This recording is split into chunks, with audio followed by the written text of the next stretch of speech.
Hi, everyone. Welcome to the internet weather for this week.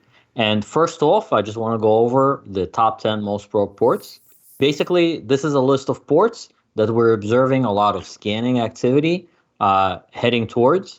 And the top 10 ports here that are of interest have been the top 10 for the past few weeks.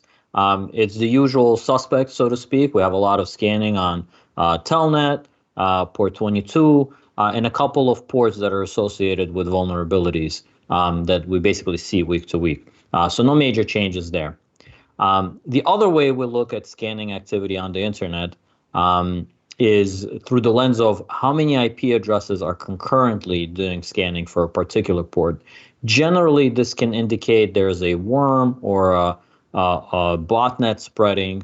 In this case, we're kind of seeing the same top 10 ports that a lot of IP addresses are scanning in a coordinated fashion. Not all of these are related to botnets. Some of them are just common ports that a lot of security vendors, security researchers, and adversaries scan for all of the time. And so for that reason, they come up here as coordinated. Now, unfortunately, I wasn't able to go into detail on any of these just because we've seen them so many times. So I decided to do something a little bit different this week and give you some preliminary information from a type of monitoring we recently started doing of the Meris botnet. Now, you might remember Meris is something that we covered last year because there was a lot of scanning on port 8291 TCP and 8728 TCP. So basically, it's a bunch of compromised MikroTik routers out there that become compromised using a variety of techniques, mostly through a specific vulnerability in one of the versions where it allows adversaries to have access to basically login information for the device.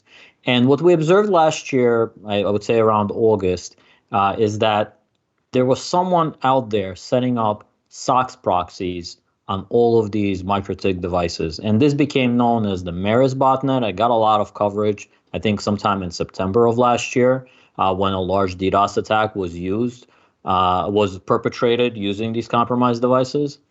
We've actually set up some monitoring specific to the use of this Meris botnet network. And I'm trying to understand, if you have a SOX proxy open on the internet, what is it being used for? Who is using it? And what are they doing with it? So this here is a list of the top 10 ports that we're seeing in the being used within the SOX proxy environment of this Meris botnet. Basically, the way it works is a bad guy comes into a MikroTik device and says, hey, I want to connect to some website. So the way this information is collected is basically looking at the ports that they're wanting to reach out to. You could see that if you have a SOX proxy open, the most of the activity is actually related to the web ports, 443 TCP and 80, which is the standard way to use SOX. But there's also some other ports here listed that we'll be exploring more in depth, that adversaries are looking to connect to perpetrate some kind of some sort of a campaign, which without having studied it, it's hard to understand. I wanted to just kind of understand also on the next slide here, who is doing this activity. So what are the IP addresses connecting to SOX proxies as part of this campaign? And where are they located in order to connect to these ports and basically pivot out into the world and do something, whatever it is they're doing.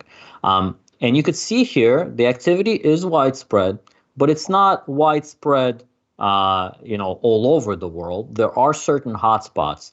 It's hard to tell on this map, but most of the activity we're actually seeing emanating out of, I believe, Lithuania and Germany as the two top countries, and there's actually like 2 or 3 data centers there that are engaged in this activity, where they're basically using the SOX proxy of Meris in order to connect to a variety of websites out there And one of the things that they do is either engage in brute forcing or enumeration activities against websites without making it seem like it's coming from the bad guy itself. So this is something new it's new security research that we're doing right now.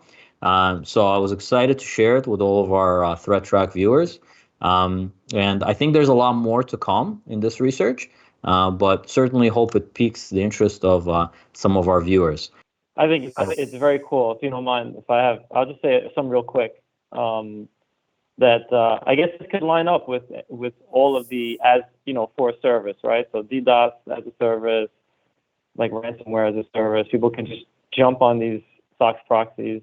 Somebody's is going to benefit from it, right? And to mask their source traffic.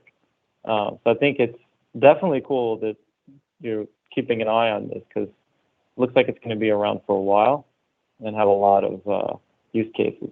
I'd just like to make a comment that with the internet weather, I'd like to twist in seeing this, going through this particular botnet, where it's coming from, the highest locations. Yeah, the map here, Lithuania and all that. I think it's a different spin on some of the research. It really highlights the work that you and the team are doing.